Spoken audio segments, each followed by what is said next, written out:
สวัสดีครับวันนี้เลยคือว่าในเกมไมค์ครับนะครับวันนี้ก็จะมาเป็นเอาสิรอด รอด แบบปรับก่อน แป๊บนึงแล้ว ตัดไม้ก่อน ตัดไม้เลยเหรอ ใส่ ไปตัดไม้ม้าด้วยมีม้า ไหน เนี่ย เอา นี่ แบบ โอ้โหเลือดมันเยอะมาก ก็เก็บไว้ เราจะยังไม่วิ่งนะ จะยังไม่วิ่ง เอ้ย แต่แม่งก่อนดีกว่า เกมนิดหน่อย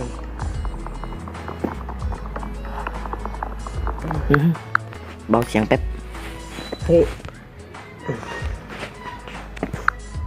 เอาระดับนี้กัน วั เป็นคลิปพี่เล่นซีรีส์ที่เฮี้ยสัส เฮี้ยมาก ๆกว่าจะอัดได้แม่งเก็บมืด กว่าจะเล่น แม่งเฮี้ยงเลย ปินในแป๊บเดียวอะไรอ่ะ เฮี้ยงเลย โอ้โห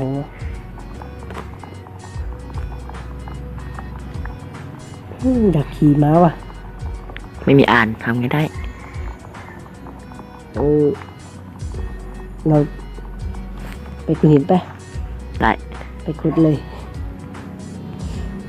ตรงนี้มีดันเจี้ยนอยู่วะหาแป๊บ อยู่ภูเขาไงที่เราตรงที่เราเกิดอ่ะ ก็มีไง ได้จะพยายามวิ่งหลังจากเราขุดหินนะครับคาบเขียวกากไม้กากเราขุดหินไปก่อน ขุดเร็วๆหน่อย เอาหินตัวนี้ไปก่อน สองละ สามยัง สามละ นะครับขุดที่ขุดกากไปก่อน ผมจะครับที่ขุดหินเลย ได้ Stone Pickaxe Stone Pickaxe ยังไงวะ ไม่ขุดไม่หังจะคิดว่า ขุดเอานิดหน่อยก็ไปตัด โอ้ ไม้ โห ต่อ นี่ขุดไม่งโคตรกากเลยวะ อะไรโหดมากใช่ปะ ใช่ โหดมันก็ดีแล้วนี่ เด้งแล้ว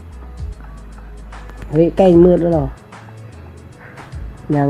เขาซาโคดิ ยังไม่มีครับ มีมาไหม แบบ ฆ่าไก่ตัวนี้เชื่อดำรงชีวิตรอนหารคนรถมากป่ะ รอด อะไรอะ รอดหนึ่งแบบครับเฟิร์เตาเขาก่อนเฟิร์เน้นไง เจอแกะด้วยน้องฆ่าต้องฆ่าแกะเฮียไป ครับ ทำ ดาบ เตียงนอน ที่ แอป ขุด เปิ้ล เล็กขวานไปกันเลยดีกว่าหัน ฆ่ามาเลยไหม มาไว้เก็บไว้เก็บไว้ก่อน อ๋อ ไงไกล เจอแอปเปิ้ลด้วยเยอะมาก อาหารตอนนี้ฆ่าไปก่อนฆ่าไปก่อน โอ้โห เละฆ่าไปก่อน ฆ่าไปตัดไม้กันก่อน มันได้เท่าไหร่แล้ว ไม้ได้21 เราได้5เอง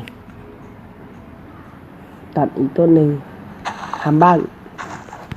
ยังไม่สร้างใช่ปะตอนเมตรละ เราจะไม่สร้าง ตะเวนอยู่ไหนอ่ะ ข้างบน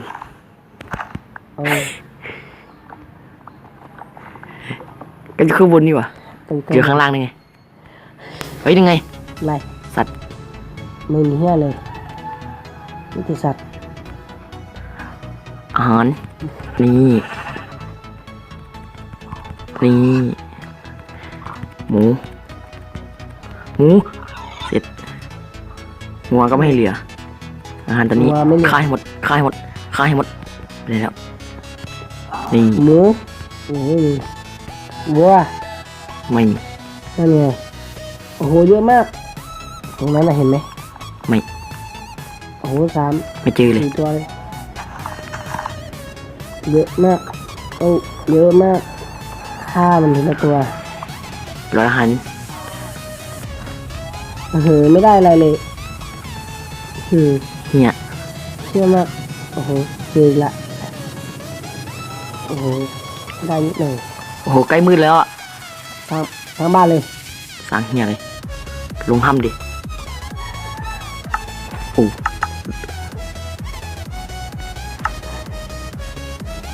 า คุณดอนครับ อะไร เวลาคุณฟังภาษาไทยอ่ะมันเข้าใจไหมครับ ไม่ ทำไม เข้าสมอง เข้าหูครับไม่เข้าหูเฮ้ย ดูนะ เข้าหูด้วย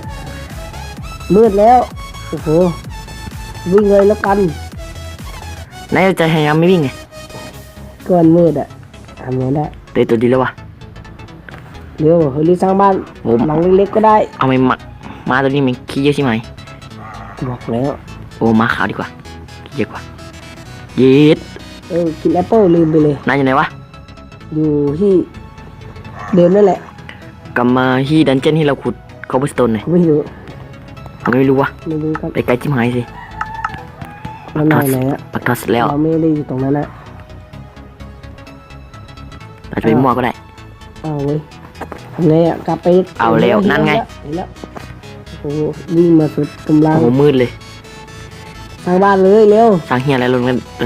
เอ้ยดันเจี้ยนดิ มันอยู่หลุม พูดไม่ออก ทำไมไม่ไปตรงนั้นอะโอ้โหสตันข้อผมเป็น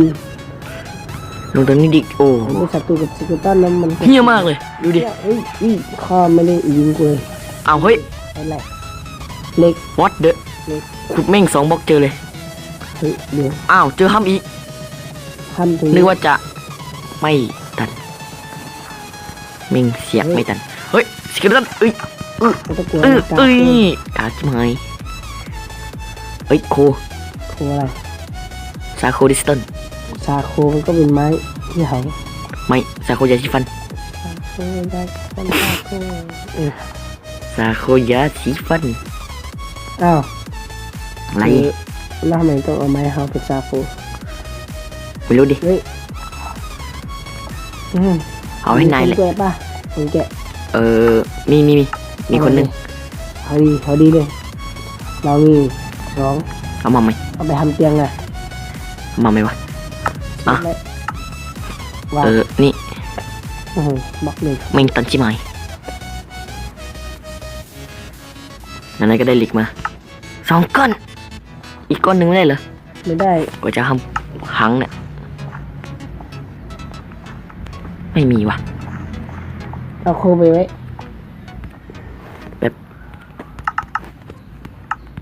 เฮาก่อนเฮาอาหาร อย่าง เฮาแดกก่อน เรา ใกล้จะตายแล้วหลอดอาหารเลี้ยงแม่งเหลือ3 หลอดเองเฮ้ย นอนก่อนนอนเซฟ เสียไหมที่เกิดอยู่ใกล้ๆเอง ไม่อยากเกิดใจโอ้ยยุงก็กัดยุง อ๋อเหอะอาหาร อะไร มีม้าเฮ้ยซอมบี้วีเด็ดกี่นาทีละ อ๋อเป็ด กี่นาทีแล้วครับ80 สู้นี่ อ้าว ยืนติ้งทำไม เฮ้ยนั่นมันส ส เก็ต กิล ตั ตั น น เอาลูกกวางล็อกมาเลยมา เฮ้ยอีกตัวนึงวะ ฆ่าดิจะกวางทำมา สวยเองนี่ไง ซอมบี้ นี่ไง จะมาตีหลัง บอดจิ๊บหาย เฮ้ข้อมันอีอี สู้ดี ไม่เจอคิปเปอร์อ่ะ นั่นไม่มด ไหนอ่ะ กับซอมบี้ และสเก็ตตันตัวหนึ่งหมวกก็เป็นของท่านเฮ้ยระวัง โอ้บอลดับยาแล้วจิ๊บหาย โดนอะไรป่ะ ขาดแล้วไม่โดน ได้หิวไหม ได้เฮ้ยนี่มันต้องเป็นของข้าสเกเลตัน โต ก็ แล้วไงล่ะ นี่ ต่อยซะ โอ้ย ตาย นี่ในที่สุด นี่ เนี่ยแล้วเจ็บกว่า อะไรอ่ะอะไร ดู เรามีแค่หมวก แล้วเจ็บกว่า โกงสัส ดูสเกเลตันตรงนั้นดิโอ้โหตรงนี้ก็มีไป3 ตัวเนี่ย เกิดครับ นั่นเจอไหม เห็นแล้ว ใกล้ๆบ้านเลย คิปเปอร์2 ตัวเลยฆ่าไป ฆ่าไปไกลมา มานี่ไอ้คิปเปอร์เฮ้ย กวาเองตัวนี้กวาเองเฮ้ยซอมบี้ตัวนั้นมีเกาะ คิปเปอร์มานี่ ดับแป๊บ ฆ่าดิเอาคิปเปอร์ตามมาแล้วช่วยด้วย ไหนไอ้วิลเลจ วิ่งการฆ่าคิปเปอร์ต้องวิ่ง เอ้ย แล้วก็หอย นั่งมีเล็กก็หอย กลับไป โอ้ย ครั้งสุดท้าย อุ้ย ตาย อุ้ยไฟไม่โดน วิลเลจมาแล้ว อุ้ย ข้างหล่างนาย ไหน โอ้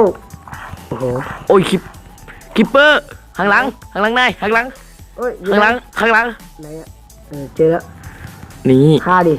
ขาดี โอ้ย ขาดี ฆ่ามัน ว้ายเฮ้ยโอ้ยโอ้ยดู อย่าเพิ่งเก็บของนะ ก็เก็บ อยู่ไหนอ่ะ เป็นสวยเฮีย เลยวะก็บอกอย่าขึ้น เป็นกางเกงกับรองเท้าแบบเอ้ยซอมบี้เกาะอีกแล้ว เยอะเก็บก่อนแล้วก็เยอะ นี่นี่นี่นี่นี่นี่ไม่ระเบิดมันตะกี้มันระเบิดแล้วฟันปุ๊บแม่งบุ้มเลย ระเบิดเลยทำไมต้องฟันมาทางนี้ด้วยวะเนี่ย มีเลยดิ เฮ้ยอะไรอะไม่มีอะไรตก หาเลยก่อน หน่อย ล่ามอนนะครับ เชด ล่ามอน ครับเชดไปก่อน มาต่อท้องมาเลยไม่กลัวไม่ได้กลัวเลยสักนิดเดียวมาวันนิดหน่อยก็ได้ตายนี่กูไม่ตายเลย หาอาหารแล้วนะ เขาเลย เกาะอยู่หีบอะ ช่วยก่อน ข้างล่างก่อนแล้วเหรอแม่งรู้ใช่ไหม ไม่ต้องฆ่าก็ได้ ไม่ฆ่าเราฆ่าเราจะลดลมเกาะมึงตอนไอ้สัตว์นี่เหี้ยมันยิงไม่แต่นัดเป็นแต่นัดเดียว มาเลยมา ได้กล่องแล้ววะกล่องชนิดเลย โอ้โหเกาะโซ่ไม่เอา นี่เอาเอ้ยแม่งสเกเลตันเกินเยอะใช่ไหมไม่มีซอมบี้เลยวะ ไปเลย มีนิดเดียวเอ้ยคิปเปอร์เลยวะ ฆ่าดิ ไม่ เก็บไว้ทำไม เก็บไว้ก่อน อยู่ไหน อยู่ห้า ล้างแค้นเองโอ้โหเจอแล้วมานี่ไม่ได้กลัวเลยสักนิดแค่คิปเปอร์ตัวเดียว เราเองเลย อุ้ย เฮ้ย ไม่ต้องมายุ่ง ไม่ยุ่ง ต้องมายุ่ง เฮ้ยไอ้สัตว์โอ้ยไม่ยุ่งเพี้ยอะไรวะมันไม่โดนไอ้สัตว์ ไม่ต้องระเบิดด้วย ระเบิดดินายไม่ฟันอ่ะ มันไม่โดน กากใช่ไหม ไม่ดูมันไม่โดนได้ไงไม่รู้ ในมันนั่งซ่อมดู ลุงคิปเปอร์นี่เฮ้ยอีกตัวนึงแล้วไปฆ่าดิ ไหนแบบยิงเหลืออยู่ไหนวะอ๋อเดี๋ยวแล้วไอ้มือซีบฆ่าดีกว่า เนื้อซีบ โอ้ยอะไรวะ โคตรกาก โอ้ยมาไหมโดดตบ หมดแล้วดิน โดดตบนั่น คิวโดดตก อ่อนวะ เฮ้ย ไหล จะตั้นไม่ต้องกลัวเลยสักนิดนะมาดิ ก็ไม่กลัวดิ มา มิงกากใช่ไหม ไม่โดนนี่ไม่โดนกูหรอก นั่นไงโดดแล้ว เอาอีกยัดหนึ่งที่ หมดแล้ววะ มีเมืองตรงนี้ด้วย แบบกลับไปเอาอาหารก่อนเฮ้ยมีอาหารแล้ววะ นี่เหมือนกัน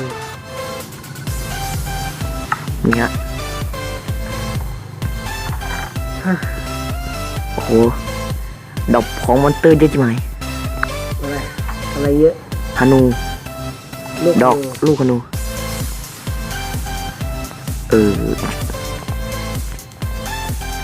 ก็ไม่ได้สนใจมานี่แต่ เฮ้ย อะไร ซอมบี้วะ ใกล้เช้าแล้วกำลังจะเช้าแล้วครับนี่ตอน สเกเลตัน ไม่ ไม่ได้เด็กหรอกไม่ได้เด็กหรอกไม่ได้เด็กหรอก ไม่ได้เด็กหรอก ไม่ได้กลัวจะล้างแค้นเอง เฮ้ยน้ำเมนว่ะ เดเมนก็ฆ่าดิ ไม่ซื้อ แล้วเดเมนแล้วคิปเปอร์ล้าง โอ้ยอันนี้ยิงไม่เข้าเว้ยอุ้ย คิปเปอร์มานี่ สเกเลตันอุ้ยสเกเลตันนั่น นี่ โอ้โหเจ๋งเลยว่ะ นี่ละ สาวเลย